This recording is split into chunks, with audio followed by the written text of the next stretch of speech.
We have battled with this for many, many years. There have been several promises over the years with the hope that this is resolved. But till today, it's not resolved. Whether we like it or not, we are still faced with this problem. And people are no longer having the patience. I have in the studio Professor Martin Motinga Bebio. He is heading the 80-member committee that developed the roadmap for sustainable mining in Ghana. Also, Sheikh Armiyao Shaibu is the chief imam spokesperson, and then Engineer Dr. Kenneth Ashibe is a convener, Media Coalition Against Illegal Mining in this country. He's also the chief executive officer of the Ghana Chamber of Mines. Engineer is on the line.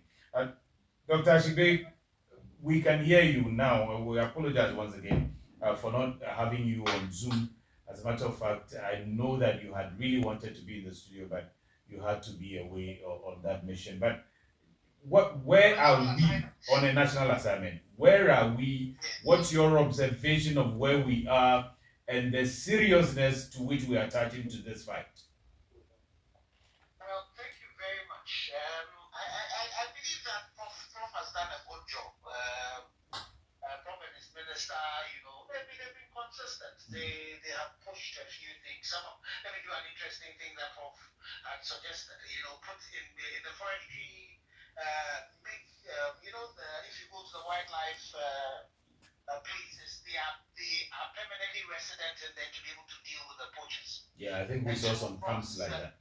Yes.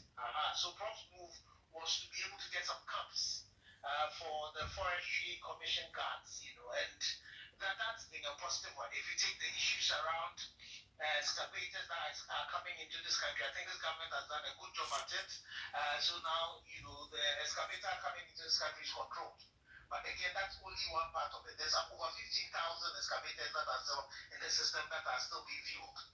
You take the issue of NIMOS, for example. NIMOS, they've been effective, but they have not been as effective as they would have wanted. When we met His Excellency the President in October last year, the plan was to get 21 permanent sites put, where they are going to be in there. But that has not happened. I think they've done only up to 2 up to today. So we in December, we did the coalition, we embarked on some water quality tests. The reports are abysmal. If you go to Takwa, for example, the Bonza is still the water treatment plant is still down.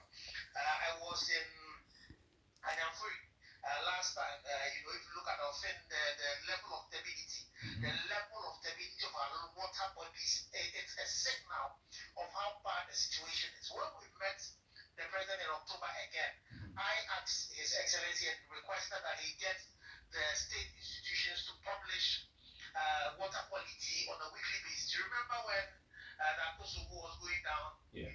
Then Daily Graphic will publish it.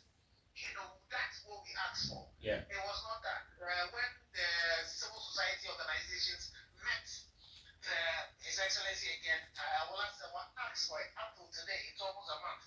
That has not been done. The level of turbidity is still bad because the people are in the water bodies. You have the situations where MCs are collecting money from child fund operators, child funds. And do we have these MCs? Do we have names to put out? Oh, we have names. The Galamsey Central DC, for example, was pointed out. But the good thing is that His Excellency said they did an investigation and they found that was, in most of the mining communities, they were all doing it as IGF. But if you go into the theater of crime, a place that if NIMOS were, you would arrest them and go and collect a private fee from them. You are legitimate.